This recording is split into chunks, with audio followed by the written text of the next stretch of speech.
Cette plante contient 5 fois plus d'antioxydants que les compléments vendus en pharmacie.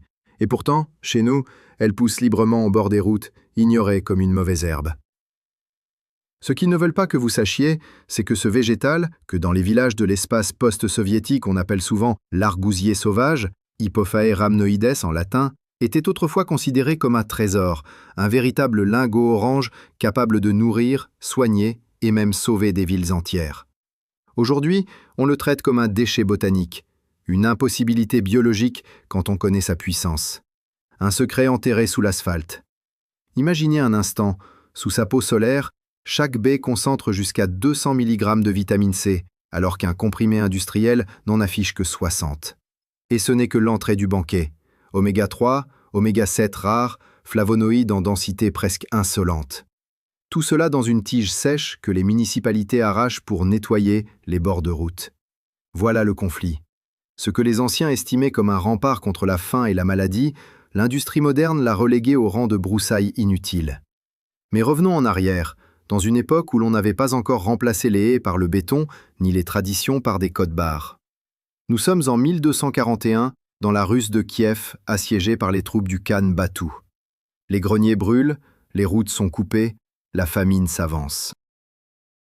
Pourtant, dans les chroniques, on parle d'un buisson épineux que les femmes récoltaient en secret près du Dniepr.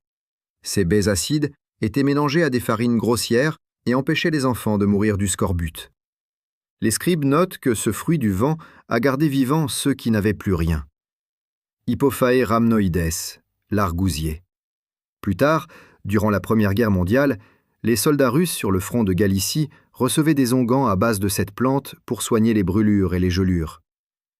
Lors de l'effondrement économique de 1917, c'est encore lui qui réapparaît dans les campagnes, un buisson de lumière en temps de pénombre. Pendant la Grande Guerre patriotique, dans les hôpitaux d'arrière-front, on appliquait son huile sur les blessures pour accélérer la cicatrisation. Et dans les années 1940, autour de Minsk, les familles affamées survivaient en écrasant ces baies pour faire des boissons fermentées riches en vitamine C. À chaque crise, chaque siège, chaque hiver cruel, ce petit arbre solaire renaissait. Comme un panneau photovoltaïque avant l'heure, transformant chaque rayon en énergie comestible. Ce qu'ils ne veulent pas que vous sachiez, c'est que ce buisson, considéré comme invasif, fut souvent la seule barrière entre la population et l'effondrement. Alors pourquoi l'appelle-t-on aujourd'hui mauvaise herbe? Parce qu'il prospère sans maître, sans brevet, sans monoculture. Parce qu'il ne demande ni engrais, ni labour, ni irrigation. Une plante libre, une plante qui dérange. Le secret enterré sous l'asphalte, c'est que l'argousier a servi plus de fois de système immunitaire collectif que n'importe quel produit en gélule vendu à prix d'or. Ses racines fixent l'azote dans les sols pauvres, restaurent les terres épuisées, un chef-d'œuvre d'ingénierie naturelle. Un filet de sécurité biologique ignoré par les yeux qui ne voient que la rentabilité. Et si tout cela ressemble à une coïncidence historique, c'est qu'on ne vous a jamais raconté la suite. Car l'histoire de cette plante n'est pas une douce légende rurale, c'est une lutte, un duel silencieux entre une nature généreuse et un système industriel qui ne supporte pas qu'un remède soit gratuit. Cette archive s'ouvre ici, dans la steppe, là où les baies oranges s'agrippent au vent, là où les anciens voyaient un compagnon, là où l'industrie ne voit qu'un buisson inutile. Pourtant, ce buisson a nourri des sièges entiers, il a cicatrisé des armées, il a résisté aux empires, aux famines, aux invasions. Hypophae rhamnoides, un nom latin comme une incantation. Une plante que le monde moderne a décidé d'oublier, mais dont les archives, aujourd'hui, se rouvrent. On croit connaître l'argousier. On croit que ce buisson orange n'est qu'un snack vitaminé des marchés d'automne. Mais ce qu'ils ne veulent pas que vous sachiez, c'est que derrière chaque baie se cache une architecture biologique impossible à reproduire en laboratoire. Une impossibilité biologique pour l'industrie, justement, car Hypophae rhamnoides concentre dans sa pulpe un spectre de nutriments qu'aucun complément synthétique ne peut égaler. Et ce n'est pas une métaphore.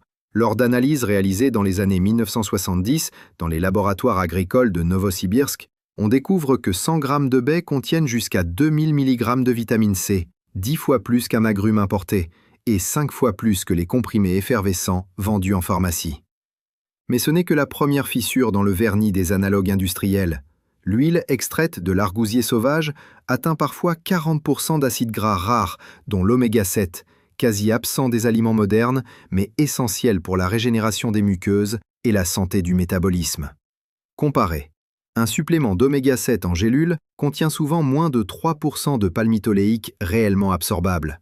Une fraude nutritionnelle enveloppée dans un joli plastique. Ce secret enterré sous l'asphalte, les peuples des steppes le connaissaient depuis des siècles. Et lorsque l'on fouille les archives, l'histoire devient presque surnaturelle. Revenons à l'Empire romain tardif. Les légions stationnées près du pont Eucin recevaient, selon les registres militaires, une ration quotidienne d'huile solaire pour renforcer leur endurance. Les historiens modernes pensent qu'il s'agissait d'Hippophae rhamnoides, précisément parce que les chevaux blessés guérissaient plus vite lorsqu'on frottait leurs flancs avec cette huile. C'est là que naît l'un de ses premiers noms populaires, la plante qui rend les chevaux brillants. Un surnom poétique, mais basé sur un effet bien réel. L'oméga 7 stimule la production de collagène, apaise l'inflammation cutanée et accélère la cicatrisation. Une pommade guerrière enrobée d'un buisson sauvage. On saute quelques siècles. En 1362, les chroniques de Pskov rapportent une épidémie d'ulcères de la faim pendant un hiver particulièrement meurtrier. Les guérisseurs de campagne préparaient alors un breuvage à base de baies fermentées d'argousier dont les moines du monastère Mirojski disaient « Il rend la chaleur au sang et ferme les plaies de l'intérieur ». Une phrase simple, mais qui rejoint aujourd'hui nos connaissances sur les caroténoïdes du fruit, bêta-carotène, lycopène, cryptoxanthine, dont la concentration dépasse parfois 180 mg pour 100 g. Aucun jus en bouteille dans un supermarché n'en contient autant, même ceux affichant fièrement « riche en antioxydants ». Puis arrive l'été 1942, région de Kouban. Les villages encerclés manquent d'antibiotiques. Les médecins militaires, désespérés, se tournent vers l'argousier. Ils pressent les baies, séparent l'huile, l'appliquent sur des blessures infectées. Les rapports racontent des cas où des soldats souffrant de nécrose cutanée voient la progression s'arrêter en quelques jours. Biologiquement, cela s'explique. L'huile d'argousier possède une capacité rare. Elle contient simultanément des oméga 3, 6, 7 et 9, un quatuor presque impossible à stabiliser industriellement. Un chef-d'œuvre de la pensée ingénieuse, mais d'une pensée qui n'est pas humaine, celle de la nature. Mais pourquoi ce super aliment n'a-t-il jamais rempli nos supermarchés? Pourquoi, au contraire, a-t-on laissé son image se dégrader jusqu'à n'être qu'une baie pour tisane? La réponse tient en 3 mots. La nature ne peut pas être brevetée. L'argousier pousse partout, sur les sols pauvres, les talus de route, les dunes de rivière. Il n'a pas besoin d'engrais, pas besoin de pesticides. Il se moque des calendriers agricoles. Big Ag n'y voit aucun intérêt. Impossible d'y imposer des semences propriétaires. Big Pharma non plus. Comment justifier un médicament à 40 € quand une plante gratuite fait mieux? Dès les années 1990, alors que les chercheurs soviétiques publient des études sur les effets métaboliques de l'oméga 7, diminution de l'inflammation digestive, amélioration de la perméabilité intestinale, soutien de la flore bénéfique, les industries occidentales lancent une contre-stratégie. Inonder les marchés de produits enrichis en vitamine C, mais dérivés d'acide ascorbique synthétique. Puis positionner l'argousier comme un simple ingrédient de niche, exotique, difficile d'accès. Une stratégie subtile, rendre la plante banale, presque invisible. Une disparition sociale sans jamais la retirer physiquement. Pourtant, dans les campagnes d'Ukraine et de Russie, l'argousier ne s'est jamais laissé effacer. Les anciens savent le reconnaître, des tiges gris argentées, rigides comme des os, des feuilles étroites, vert mat au-dessus, argenté dessous, reflétant la lumière comme un miroir naturel, des baies orange vif serrées contre la branche, tellement denses qu'elles semblent incrustées. Et les racines, les racines, un réseau profond capable de stabiliser les sols et de fixer l'azote comme seuls quelques fabacées savent le faire. C'est ainsi que l'argousier reconstitue les terres fatiguées, en redonnant au sol ce que l'homme lui a pris. Une économie circulaire avant l'heure. Une logique que Big Ag déteste. Une plante autonome n'a pas besoin d'un marché. Et maintenant, comment utiliser ce trésor? Les traditions rurales ne se trompaient pas. Cru, l'argousier est une bombe de micronutriments, à diluer avec du miel ou de l'eau pour adoucir son acidité brûlante. En smoothie, il devient un carburant solaire pour l'hiver. En décoction, Il renforce l'immunité avec une puissance que les sirops modernes tentent d'imiter sans jamais réussir. Fermenté, il se transforme en une boisson probiotique naturelle qui nourrit le microbiome intestinal, cette foule invisible qui orchestre nos hormones, notre digestion, notre humeur. L'huile, quant à elle, est un outil polyvalent. Quelques gouttes sur la peau pour apaiser les irritations, sur le cuir chevelu pour raviver la fibre, dans les plats pour enrichir le corps en oméga 7, un acide essentiel que nos cellules reconnaissent comme une clé oubliée. Alors pourquoi ce savoir n'est-il pas enseigné ?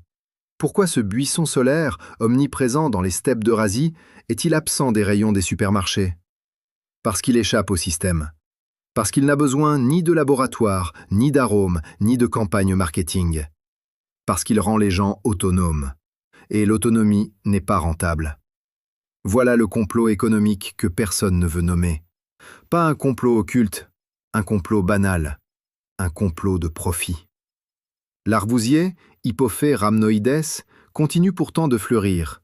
Chaque automne, ses baies explosent d'une lumière orange qui semble nous crier « Je suis encore là, souviens-toi ». Et peut-être que le retour aux racines commence précisément ainsi, en levant les yeux du béton, en retrouvant la plante que le système a tenté de cacher en plein jour. Si cette archive vous a ouvert quelque chose, souvenez-vous, les connaissances ne survivent que si nous les transmettons. La prochaine archive s'ouvrira bientôt. Ce qu'ils ne veulent pas que vous sachiez, c'est que l'argousier, Hippophae rhamnoides, possède un fonctionnement biologique si sophistiqué que même les chercheurs soviétiques, pourtant réputés pour leur pragmatisme, parlaient d'architecture impossible dans leurs rapports internes. Une plante qui agit comme un laboratoire autonome, un concentrateur solaire, un restaurateur de sol, un distributeur d'énergie, tout cela sans engrais, sans serre, sans brevet. Une impossibilité biologique pour l'industrie, mais une évidence pour la nature. Approchons-nous encore de ce mystère, parce qu'il cache la clé de l'une des plus grandes supercheries nutritionnelles du siècle moderne. Commençons par les chiffres. Les baies d'argousier contiennent jusqu'à 12% d'huile, un record dans la famille des arbustes fruitiers, dont près de 40% sont des acides gras essentiels. La pulpe, elle, est une bombe chimique naturelle. Oméga 3, oméga 6, oméga 7, oméga 9, caroténoïdes, flavonoïdes, tocophérol. Rien n'est isolé, rien n'est artificiel, tout est synergique. Les études soviétiques sur le front de la Baltique dans les années 1950 montrent qu'un seul verre de jus d'argousier couvre l'équivalent de 3 comprimés multivitaminés modernes. Et pourtant, si vous achetez un jus enrichi au supermarché, vous trouverez souvent 0,3% d'extrait d'argousier, dilué dans de l'eau, du sucre et des arômes. Un affront botanique, une parodie industrielle. Là où la baie réelle renferme 2000 mg de vitamine C, une bouteille prétendument vitaminée en affiche péniblement 45. Ce n'est pas une comparaison, c'est une démonstration d'effacement programmé. Mais ce n'est rien comparé au véritable miracle biochimique, l'oméga 7. Dans les années 1970, l'Institut de physiologie de Moscou découvre que cet acide gras, presque absent de l'alimentation soviétique standard, répare les muqueuses digestives et soutient les tissus épithéliaux. Les chercheurs l'appellent alors le mécanicien invisible. Aucun autre fruit n'en contient autant, et certainement pas les suppléments modernes, souvent oxydés, souvent sous-dosés, souvent plus marketing que médecine. L'oméga 7 de l'argousier fonctionne différemment. Il agit comme une huile interne, maintenant l'intégrité des tissus, soutenant les barrières naturelles du corps. Il ne remplace pas un médicament, il ne guérit pas une maladie, mais il soutient l'organisme dans des conditions où la malnutrition et l'épuisement auraient autrefois décimé des populations entières. Et l'histoire le prouve. Dans les années 1920, alors que les récoltes échouent en Sibérie occidentale, les paysans de l'Aube utilisent l'argousier fermenté pour éviter les carences durant les longs hivers. Les journaux médicaux régionaux décrivent des villages entiers où l'on ne trouve presque aucun cas de scorbut, contrairement aux communes voisines. Les médecins ne comprennent pas, les agronomes non plus. Ce n'est que plus tard que l'on découvre que la fermentation de l'argousier, rien qu'un seau, de l'eau et le temps, multiplie sa biodisponibilité en vitamine C et en flavonoïdes. Un procédé vieux de plusieurs siècles, un secret transmis sans livre, sans brevet, sans laboratoire. Un secret que l'industrie ne peut ni registrer ni contrôler. Mais le cœur du scandale économique se trouve ailleurs, dans la manière dont les multinationales ont systématiquement détourné l'image de l'argousier pour imposer leurs propres substituts. Dans les années 2000, alors que les études russes, ukrainiennes et biélorusses commencent à intéresser l'Occident, les grandes firmes agroalimentaires lancent une stratégie redoutablement efficace. Première phase, rendre l'argousier exotique. En faire un produit lointain, compliqué, réservé aux niches bio hors de prix. Deuxième phase, lui opposer des superfruits brevetables, cultivés sous serre, contrôlables à 100%. Açaï, goji, noni. Certains utiles, d'autres purement marketing, mais tous hautement rentables. Troisième phase, transformer l'argousier réel en simple poudre dévitalisée, chauffée, oxydée, exportée en sacs de 50 kg, puis revendue sous diverses formes avec moins de 5% de ses actifs naturels encore intacts. Le consommateur n'y voit que du feu. Le nom est là, la couleur est là, l'emballage est là. Mais la médecine a disparu. Tout cela repose sur une réalité que l'industrie connaît très bien. La nature ne peut pas être brevetée. Une plante que n'importe quel villageois peut cultiver gratuitement n'est pas rentable. Une plante qui pousse sur les friches, les dunes, les sols pauvres, sans engrais, sans irrigation, n'a aucune porte d'entrée dans les chaînes d'approvisionnement industrielles. Une plante que les traditions locales maîtrisent depuis des siècles est incontrôlable. L'argousier menace les marges. Alors on l'étouffe. Pas en l'interdisant, en le dégradant, en le remplaçant par sa caricature, en l'emballant sous forme de comprimés sans âme. Mais pendant que les étals s'emplissent de faux argousiers, le vrai continue sa révolution silencieuse. Dans les steppes kazakhs, il se répand comme un incendie inversé, non pas détruisant, mais reconstruisant. Ses racines fixent l'azote atmosphérique grâce à des bactéries symbiotiques, enrichissant le sol à mesure qu'il grandit. Une usine naturelle de fertilité. Les chercheurs agronomes affirment qu'un hectare d'argousier améliore la qualité du sol plus efficacement que 3 années d'engrais chimiques. Et ce n'est pas tout. Ces feuilles, riches en tanins et en polyphénols, servaient autrefois d'infusion médicinale pour calmer les troubles digestifs. Ces branches, très résistantes, étaient utilisées pour fabriquer des outils agricoles improvisés. Rien n'était perdu, rien n'était inutile. Une harmonie qu'aucun produit synthétique ne peut reproduire, car chaque composant de l'argousier fait partie d'un tout cohérent. L'extraction de l'huile, elle, relève presque du rituel. Les villageois savent que la première pression, la plus foncée, presque rouge, est destinée à un usage externe. La seconde, plus dorée, plus légère, est utilisée en cuisine ou en tonique. Dans certaines régions d'Ukraine, on mélange quelques gouttes à du lait chaud pour calmer le feu intérieur. En Biélorussie, on prépare une pâte fermentée d'argousier et de millet pour soutenir les enfants affaiblis. Chaque région a son interprétation. Aucun laboratoire n'a réussi à standardiser tous ces usages. Parce qu'il repose sur un principe simple, utiliser la plante entière, pas un extrait amputé. Travailler avec la nature, pas contre elle. Alors pourquoi l'argousier n'est-il toujours pas entré dans la culture moderne? Parce qu'il rend les gens plus indépendants. Parce qu'une famille qui possède un seul buisson dans son jardin n'a plus besoin de certaines vitamines en comprimés. Parce qu'un village qui connaît la fermentation et l'extraction n'a plus besoin des sirops importés. Parce qu'une plante gratuite qui régénère les sols rend inutile une partie de l'industrie agrochimique. Big Ag le sait, Big Pharma le sait. Et depuis un siècle, tout est fait pour que la population oublie ce que les peuples des steppes n'ont jamais cessé de savoir. Hypophae rhamnoïde n'est pas une relique. Ce n'est pas un super aliment à la mode. C'est une technologie naturelle. Une technologie que l'on a tenté d'éteindre. Mais son secret n'a jamais disparu. Il attend. Dans les haies oubliées, sur les dunes du Don, dans les jardins des anciens, dans la mémoire des mains qui savent encore récolter les baies sans écraser leur huile, une plante solaire qui refuse de s'éteindre.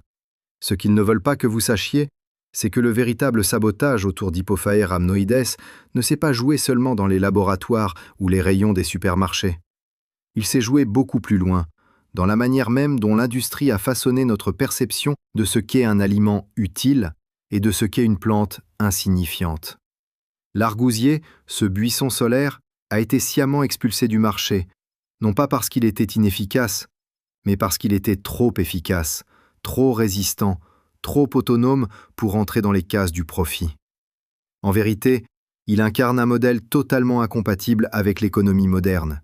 Un organisme qui produit gratuitement ce que d'autres industries vendent cher. Un organisme que les peuples de l'espace post-soviétique utilisaient intuitivement comme un kit de survie complet. Et l'histoire, encore une fois, éclaire ce mécanisme d'une lumière crue.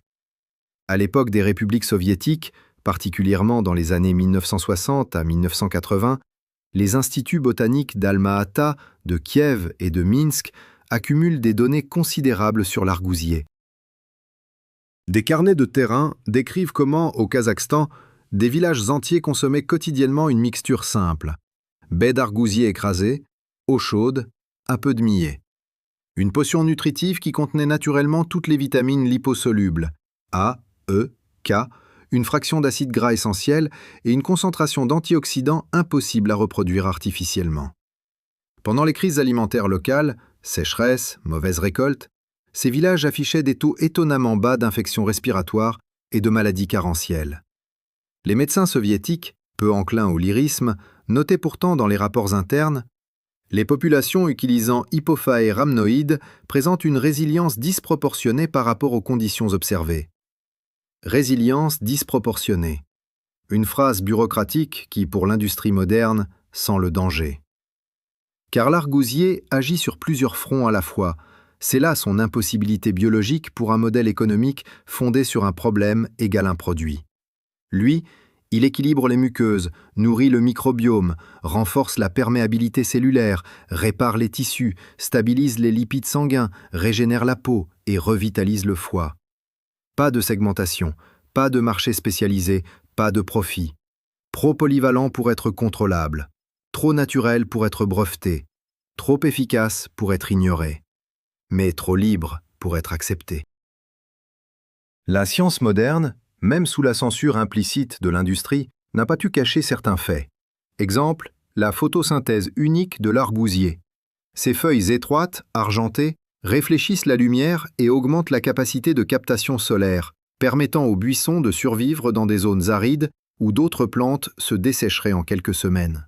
Cette double réflexion lui permet de produire davantage de sucres internes, donc davantage d'antioxydants, donc davantage d'huile. Une véritable centrale solaire organique. Les ingénieurs agronomes des années 1980 l'appelaient l'arbre-batterie, un panneau solaire avant l'heure, doté d'un système interne de stockage nutritionnel. Mais pour comprendre pourquoi l'industrie agroalimentaire a tout fait pour invisibiliser Hypophae rhamnoides, il faut examiner la structure économique qui entoure nos aliments. Big Ag fonctionne sur la standardisation. Même taille, même couleur, même maturité, même goût. L'argousier, lui, brise tous les cadres. Ses baies ne viennent pas en grappes uniformes, mais en explosions chaotiques. Certaines mûrissent tôt, d'autres tard. Certaines sont très acides, d'autres plus sucrées. On ne peut pas standardiser cette variabilité sans détruire ce qui fait la valeur nutritionnelle même de la plante. Une baie d'argousier industrielle, pasteurisée, chauffée, transformée, n'a plus rien à voir avec la baie sauvage cueillie après le premier gel sur les berges d'un lac russe. Le froid augmente la concentration d'huile dans la pulpe, un phénomène que les anciens avaient observé empiriquement. Récolte après le premier souffle de l'hiver, disaient-ils. Les industriels, eux, ne veulent pas d'une plante qui exige la nature elle-même comme partenaire. Ils veulent des lignes de production. Et la Big Pharma n'est pas en reste. Lorsque les recherches soviétiques ont révélé que l'huile d'argousier régénérait la muqueuse gastrique, améliorait la cicatrisation des tissus internes et réduisait certains marqueurs inflammatoires, l'industrie pharmaceutique a immédiatement compris que ce végétal pouvait concurrencer plusieurs de ses marchés clés. Pourquoi acheter des protecteurs gastriques coûteux, des crèmes cicatrisantes sophistiquées ou des cocktails d'antioxydants isolés, quand une plante gratuite, cultivable dans n'importe quel jardin d'Ukraine ou de Russie, peut offrir exactement cela et parfois plus, sans effet secondaire? Et surtout, sans dépendance. Une plante qui permet aux populations de se soigner en autonomie est une menace directe pour toute industrie fondée sur la répétition de l'achat.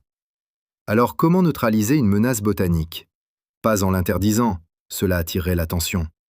Il suffit de la diluer, de la caricaturer, de la remplacer lentement par une imitation. Ainsi sont apparus dans les années 2000 les produits à l'argousier. Gel douche parfumé, crème orange fluo, thé avec 1% d'extrait, jus dilué, poudres oxydées. Le consommateur croit consommer l'argousier. L'industrie sait qu'il n'en consomme presque plus.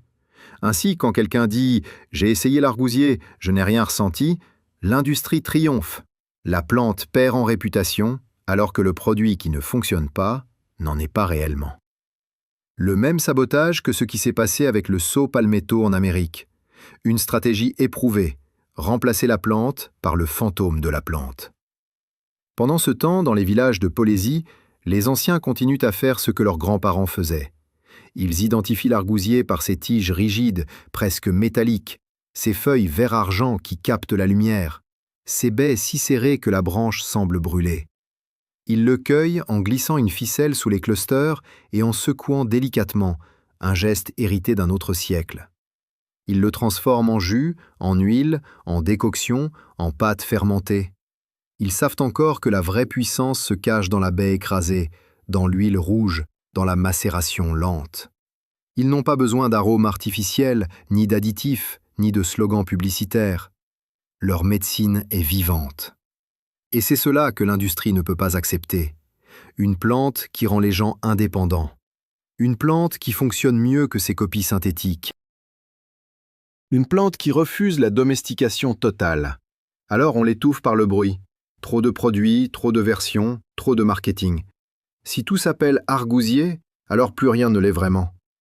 Mais celui qui connaît la plante sait reconnaître le vrai. Le parfum acide, l'huile rouge, la pulpe dense, rien à voir avec les poudres ternes vendues en sachet. Deux mondes, deux vérités.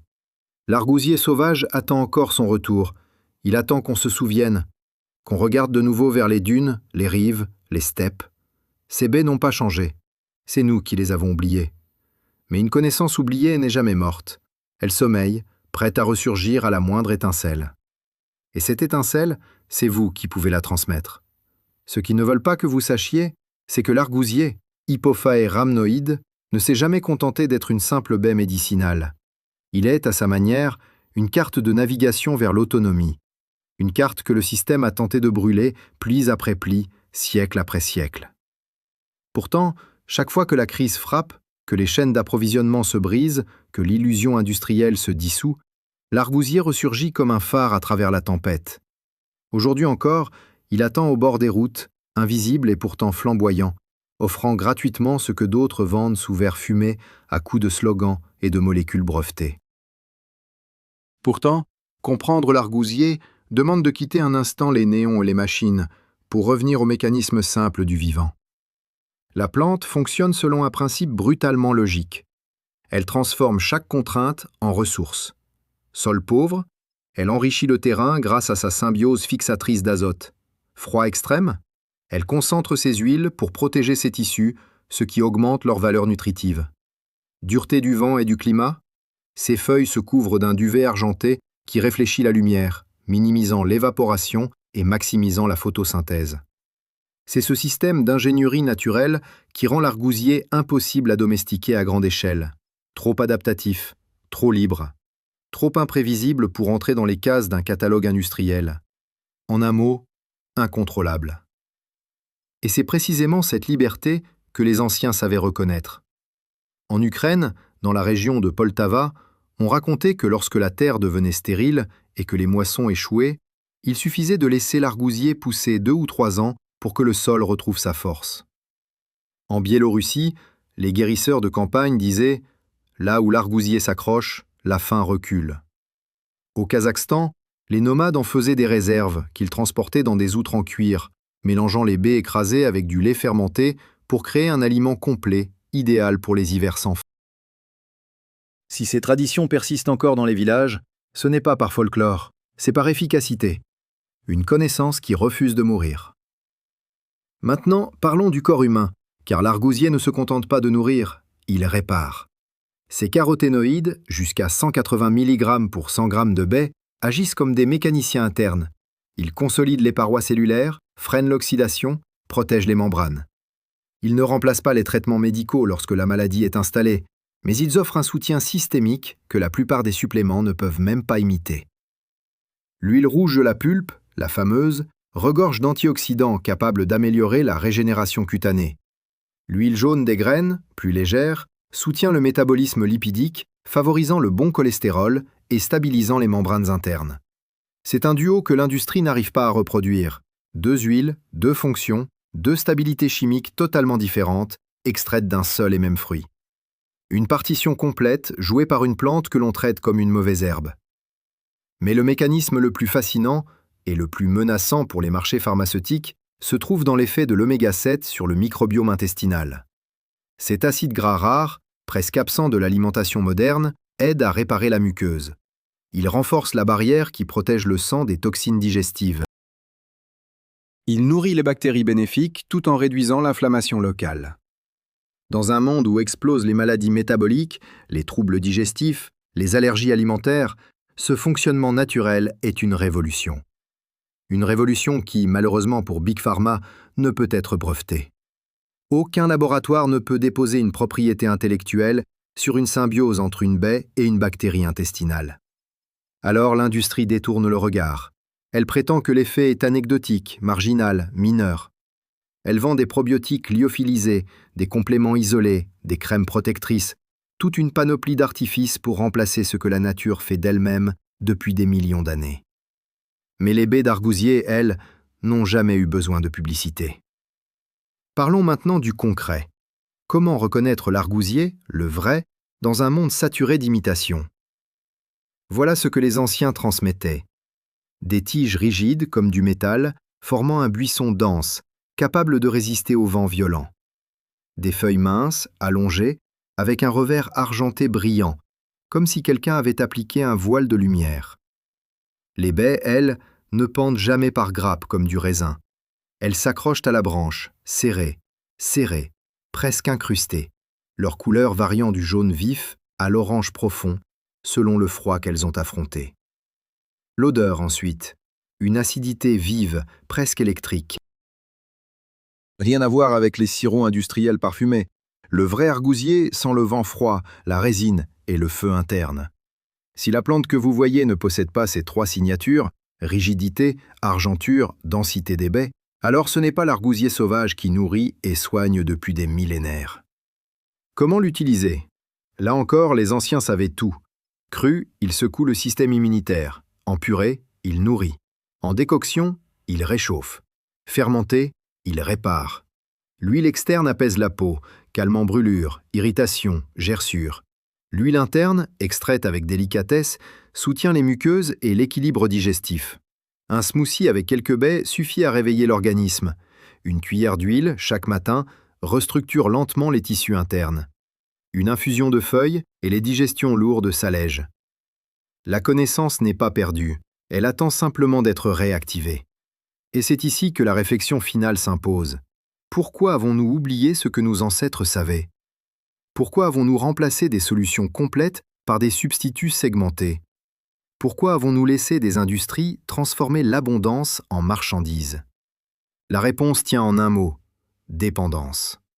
Le système moderne prospère sur la rupture du lien entre l'homme et la nature. Il prospère sur votre incapacité à reconnaître ce qui pousse devant vous. Il prospère sur l'ignorance, soigneusement entretenue, qui vous fait acheter ce que vous pourriez cueillir. Mais l'argousier ne demande qu'une chose, que l'on se souvienne. Revenir aux racines, ce n'est pas un geste nostalgique, c'est un acte de souveraineté, une reconquête, une manière discrète mais puissante de refuser la soumission aux chaînes industrielles. L'argousier pousse encore, libre, indomptable, prêt à nourrir et soigner ceux qui tendent simplement la main. Ce n'est pas la plante qui a disparu.